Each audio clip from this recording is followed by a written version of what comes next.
back to my YouTube channel. Today my dad and I are going to be doing commentary for the Charlotte Roar, my second 18 ever.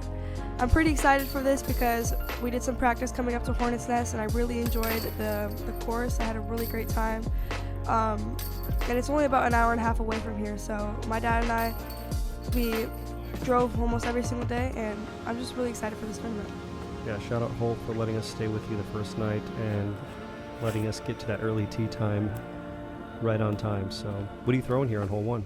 I'm going to be throwing my Roadrunner. I'm not really trying to birdie this hole just because the gap is pretty tight and I feel like it plays a lot further than 250. So I'm just going to try to keep it low and lace the gap. Yeah, I just kind of pulled it a little too far to the right on that shot. There. But I'm totally fine with that because the ground plays pretty fast and it should get a skip into C1. Looks like you're in C2 here actually with a straddle. Hi to Nanny. The only thing I told myself was to keep it high here, and of course I go low. So honestly, I'm okay with starting out with a par. It's better than starting off with a bogey. That was a really good putt. Here I'm throwing my Chariot. This is kind of one of the gimme birdie holes, so if I don't get this one, I'm pretty disappointed. So luckily I didn't have to start off my day with a putt. I think you could have thrown it better. Yeah, it's almost like a birdie or bogey. Either you're hitting those trees and rolling back into the water or something, or you know, if you throw it with enough power, you're usually looking at a nice little putt like this. Yeah. Nicely done.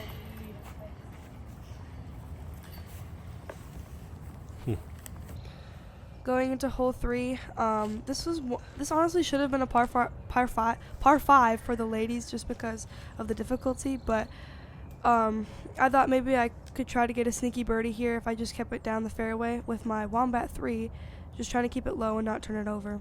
Yeah, it says that it's 541, but the angles that you have to put the disc on, it definitely feels like it plays further than that, maybe closer to like, scramble from there. It's okay. You know, 600-foot shot or 600-foot hole. Maybe even 650. You have to really push it towards that fence. Yeah. Here you're trying something new. I haven't really seen you throw that much. Yeah, I was trying to do a tomahawk here, but it ended up turning into a roller because that was one of my first tomahawks ever. So just luckily I landed in the fairway somehow. Nice. Here, my dad and I were debating whether I should throw a backhand or forehand, but I was like, the backhand doesn't make sense. But looking back, I definitely should have thrown the backhand instead of forehand, but I threw my destroyer there and left myself with a C2 look. Yeah, this is not a bad look for the putt, but yeah, definitely committed to it. I just feel like the backhand there definitely gives you the power to get to the pin, but at the same time, if you miss that gap, you're back in the woods, and that's no fun. Yeah. This is one of those tester putt ranges here. It's kind of nice to make one of these early in the round. Let's see if you got it. Lately, I've been struggling with these Good putt, Abe. Closer 15 to 20 foot putts. For some reason, I'm totally fine in the C2 to edge of circle range, but when it comes to these little 10 footers, I can't make one to save my life. I almost want to go flat at Looks like we're going to see a forehand out of you here on hole 4, 330. Yeah, no, my dad and I were talking about this. This was definitely on my birdie list, but looking back with my forehand capabilities, I don't know, maybe it wasn't a very easy birdie, but because I've also been struggling with that specific shot. I think you got it. You just gotta keep it down. You gotta laser beam that thing. Give it to, like, you know, we talk about all the time. You get it to hover. Yeah, that was my strike there, by the way. That strike, you'll be throwing that thing everywhere this weekend. Yeah. This is kind of a scary approach. Yeah, I don't know what I was thinking here. I tried ace running it, but I was really just trying to get an easy par. But I went Looks like you're walking out of back bounds. from the parking lot here. Walk of shame. Boy. At least it's not too far of a putt, though. Yeah. And it looks like the course is giving you a variety of putts to start off with. This one's kind of nice and uphill. The other putts that you had the previous hole, that was also an uphill putt. So the course is definitely trying to get you to warm up maybe before you're even ready to. Yeah, no, I was thinking about it. Maybe I should be practicing like weird footing putts outside because I've had a lot of like weird footing putts. Weird footing, and every single time I either shank it a little right, shank it a little left, I just can't get it to go into the basket. So one of my goals is to practice putting from like. Looks like you were telling the camera you wanted to putt that flat because it's uphill. Sometimes those hyzer putts tend to come out of the basket. Yeah, it definitely has happened to me. You want to put a little before. ante on it, that's fine. On this hole, I'm going to be throwing my strike again hoping just to keep it low. And this is kind of one of the more gimme birdies, so if I didn't get this one, I'd be pretty disappointed. Yeah, every time I walk up to this tee pad, I'm just like, oh, this is something I just want to mark with a 2 on my scorecard. But sometimes, yep, that will unfortunately happen. It's almost like it's predictable. Like if you throw a high-speed disc into that green, it's just rolling right out. Yeah, some of my friends told me that it was like, Ava, you're definitely gonna get. How do you not get rollaways? And because when I was practicing, I didn't get a single rollaway, and of course today was the day my disc rolled away. So. Another uphill putt too. Yeah, no. There's a lot. There's also a lot of elevated baskets on this course too. So. Well, could clean up with the par. That thing almost rolled OB. So looks like you started with the par, birdie, bogey, par. How are you feeling right now? Yeah, I was about to say I'm not feeling super confident about how my round is going right now. I'd like to be at least under par through the first 6 holes because those are kind of the holes where you really need a score on. Mm-hmm. This hole too, honestly. I was throwing my gator there. Yeah, I feel like this is kind of just a maybe just a hair like short. A gimme birdie here, just a hyzer right into the green 240. I feel like a lot of FPO have that distance, so nice putt. If you're missing this one, then yeah, that's tough. That almost came out too, by the way, with that high. Yeah, no, that would have been really my round was probably over if I missed that. If I didn't hit that birdie, because I mean that's pretty strong, but like. Hole 7 par 4. This feels like a true pro par 4. Yeah, you definitely committed to that shot. I'm gonna be I threw my chariot there. Now. Yeah. I was trying to go under the branch just for clarification, but I guess it gave me the extra couple feet. Yeah, we didn't practice that. To get an easy approach. Honestly, being on that left side, it is not bad. You get to see the basket. Being on the right, you almost have to flex a forehand. But being on this left side, you can actually kind of feather a backhand into there. Yeah, I almost prefer throwing on the left side than the right side because the right side is kind of a tricky gap, especially if you land too far back. It's just the safer side to be on. Yeah. You're throwing what here? Oh, I'm going to be throwing my Wraith, just hoping to keep it low and get an easy par because my round's not going as well as it could be. But, of course, I hit a branch and roll out of bounds, so... You guys can't see on camera, but Ava was standing in front of the branch that kind of tree directed it back to the road. At least that's a nice up and an easy 5. So, yeah, good job managing that one. Yeah, through the first, after that bogey, I was like, okay, now I need to start locking in. So on this hole, I'm pretty sure I'm throwing my turn here. It's quite uphill, and I'm not really putting this birdie on my birdie list. That's actually your Wraith. I think we convinced you to go turn on the final round, but yeah, this was your Wraith. See how it stabled out a little bit? Yeah, that was my Wraith then. Yeah, you have to fully commit to the shot. Whatever disc you're throwing, I mean, there's probably some people out there that can get a putter here, but you need to absolutely commit to this shot. It's uphill 357, but it plays probably closer to 380. It's a rip. Like, you need to send this thing. Saved you. Yeah, on that putt, I didn't want to have to go deep and then miss a comebacker, so I just kind of gave it a half bid, which is something you should never do. Disc golfers, listen up, don't half bid. Either commit to the putt or you're laying up. Right. I have experience. Yeah, otherwise I feel like you're left with something that you never asked for. Okay, on hole 9, I'm going to be throwing my rock. I feel like it plays a lot shorter than 310, but this rock it's pretty rare, so I think this rock was like what? Like 31 35 years old? Yeah, 35 years old. So that rock was pretty flippy. Just turned it over. And it showed its age there. It's actually a lot closer than I expected it to be. I thought it would be way further to the right side, but luckily I still have a putt. Yeah, and I filmed all these shots, and sometimes I was using 2x zoom, so some of these putts look a lot closer than they are. This is actually probably closer to 45 feet. Committed. Yeah. Yeah, what can you ask for? I mean, it kind of looks like to me that you're just warming up the putt for the rest of the round. But even these are important right here, these little guys. I mean, I've been telling Ava, a stroke's a stroke, whether it's a 2-foot tap in or a 70-foot throw in. You know what I mean? Yeah. You just cannot take them for granted. What are you going with here? 247 par 3 uphill? I'm going to be going with my Wombat 3, just trying to throw it flat towards the gap and let it flip up. But I hit the gap perfectly and threw the exact line I wanted to, just throw it way too low. Yeah, the angle of the disc was immaculate. That was perfect. I feel like that approach was a little sloppy to the left, but I mean, I just didn't want to hit that tree in front of me because I have done that before. If you watch my practice round at Hornets Nest, I I tend to hit the first tree in front of me when I have those kind of Anheuser putts. Okay, yep. I've actually witnessed that. So you're right. I'm okay with that as long as you make that 10-footer. Hole 11, par 3, 307. What's the shot here? Okay, I'm gonna be throwing my strike. In the practice rounds that I did, I got the birdie, so I was feeling pretty confident, and I was like, okay, maybe I can get something going on my round if I lace this gap. But unfortunately, I hit a tree and I kicked straight left. So I feel like left is the danger side of this fairway. You can go flippy, Invader. I wouldn't know because I haven't been on the right side. If you want. So Okay. I'm just gonna try to. I'm pretty sure I'm just gonna play this for bogey from what I was thinking. So I'm just gonna try to throw it into the fairway and then maybe lay something down. But I hit a tree in front of me, and I don't know. My confidence here is just not very high right now, so I'm just trying to get something going. AVR X3. That's nicely beat in, and looks like it's probably gonna have a few more scuffs after that approach, but you are warming up the putt, so I'm excited to see one of these finally go in. So I think this is probably C2. I think they'll mark this one down for C2. Yeah. Nice hit. Great putt, Ava. Yeah, Good save. that was a good putt, especially with my earlier misses.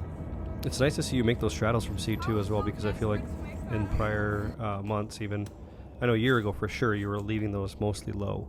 Yeah, and now you're committing to them. I've definitely been committing to my straddles lately, but still struggling with them. Here I'm going to be throwing my Chariot. I wish I would have thrown a putter looking back. Hopefully not too deep. I threw my Chariot instead, and I went too far past the fairway for where I was supposed to. And Dad covers the shot with his finger. Actually, I'm kind of glad that he did, because I hit the first tree in front of me. So this is a sweet approach. Yeah, I didn't mean to cover the camera. I was trying to adjust something. That Wombat 3 forehand panning shot was pretty sweet. Nicely done. Looks like we have another circle's edge putt here. Yeah. On this hole, oh my goodness. That's tough. Embarrassing. After making that last putt, that can't feel great. Yeah, no, see what I mean by if I'm airballing, I'm going pretty far past the basket. So it's just like, if I can work on these 15-footers, or at least learn how to putt softer, I'm not getting double bogeys like that one, you know what I mean? I think it all started with the tee shot, though. I think we just didn't have the right information, and unfortunately, lack of practice on this course. We threw a mid instead of a putter, and we ended up in an undesirable spot. Hole 13, par 3, 327. Is that a Roadrunner? Yes, it is. Okay, and just a little inside. But you kicked out to the right. Yeah. So that was not the best shot. Honestly, I kind of uncommitted to that shot. I wasn't really trying, quote unquote trying. But at least I threw a pretty good upshot. My dad gave me the wrong disc choice than what I wanted to do. No shame on you, Dad. I'd rather have thrown something. Could have thrown less it better. flippy. Okay. More flippy or stable? More stable, I meant. Or no, you gave me something. Because that was pretty flippy. Yeah. I feel like this is your story though, right here. You're just putting from circle's edge every single time. I know. I guess either my drives suck or my approaches suck. And then I leave it airball low again. I don't know. This really sucks because at Hornets Nest, if you're +1, +2, it's very, very easy to get a double bogey, and then your score is going up by a lot. For example, I'm +5 here, and I don't even feel like I'm playing that bad. You know what I mean? So this course can be extremely challenging if you're having a bad day, but it can also be pretty easy if you're having a good day. So it depends. Yeah, I feel like the whites or the shorts you can definitely score out here. You've been throwing that Wombat everywhere, and here you kind of overturn it a little bit, it looks like. Yeah, I have to be honest with you. I was getting kind of frustrated with my round, so I wasn't really I was trying, but I didn't really care about my shot there. I just kind of threw it. I took no time on my warm-ups. I kind of just stepped into the tee pad and threw. Not really the line I was going for, but I still left myself with a birdie putt in C1, luckily. There it is. Jeez, why am I putting so hard? I need to putt softer. Well, you finally get to review your own footage, so now you can make any adjustments if you need to, but I don't think you need to change a thing. Just keep hitting it dead center. On this hole, I'm going to be throwing my Wraith. The gap is way smaller than what it looks like, guys. I'm telling you, it's way smaller. This gap it's really hard. It's probably 5 feet wider, so. Yeah. This hole, I don't know why they decided to move the basket even further, but it was like 40 feet shorter than what it actually Right. was. So I don't know. This hole is definitely plays way further than 306. Oh man, that's unfortunate. Yeah, I've been struggling on the patent pending lately. My dad and I have been practicing those purposefully because I've been just struggling with those patent pendings and just making silly mistakes all over the course. So Yep. Not a whole lot of 5-footers here in this round. yeah, I just left that. I threw my Nice invader putt. on that approach and just left it short. But luckily, I cleaned it up with making the putt. So I'm +5 through 16 holes. I'm pretty sad about my round right now. So I'm just trying to get at least birdie the last 3 holes because that's very capable. That's very capable. So luckily I threw a good shot with my wraith here, the one that I lost. Thanks to somebody.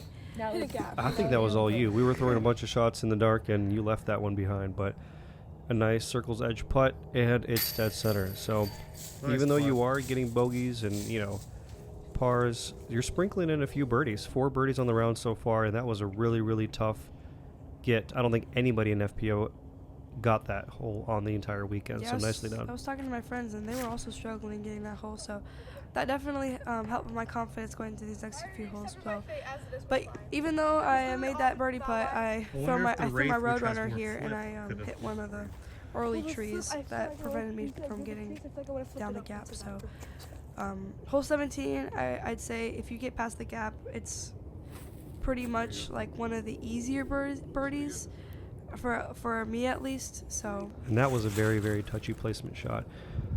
yeah, I just went deep here, and my dad and I were debating between J and Chariot, and I just turned it over. I think the J I still would have think stabled J out. was the choice. With that angle, yes. Yeah. I mean, I didn't know how you were going to throw it, I've so seen you make these putts. it all Okay. depended on that.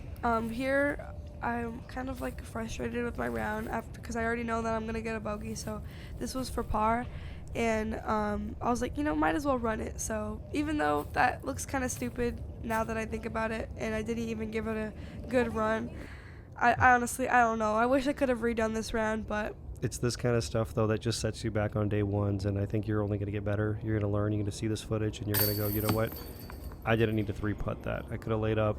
yeah. On that putt right there, I was pretty confident about making that putt, but I guess it just didn't work out in my favor, I guess you could say.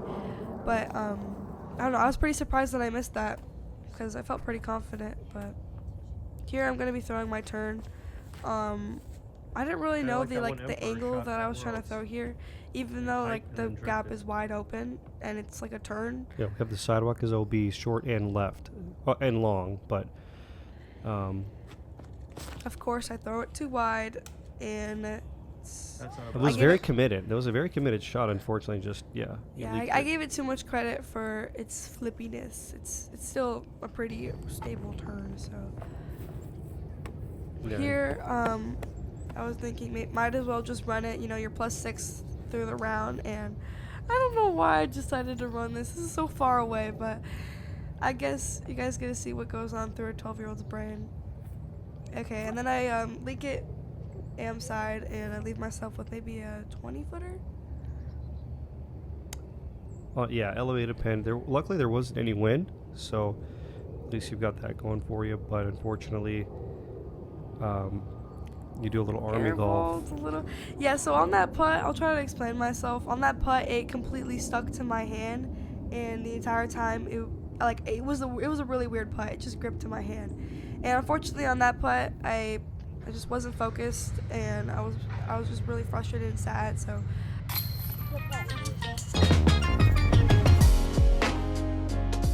I finished at +9. I wasn't really happy with my score. I felt like I could have played a lot better, and I feel like I didn't even play that bad to what the score ended up to be. So I shot an 874, which is, I don't know, that's really bad for what I'm capable of shooting. So honestly, I'm not too mad about that round, but I am 6 strokes away from the leader, so hopefully I can do better on day 2.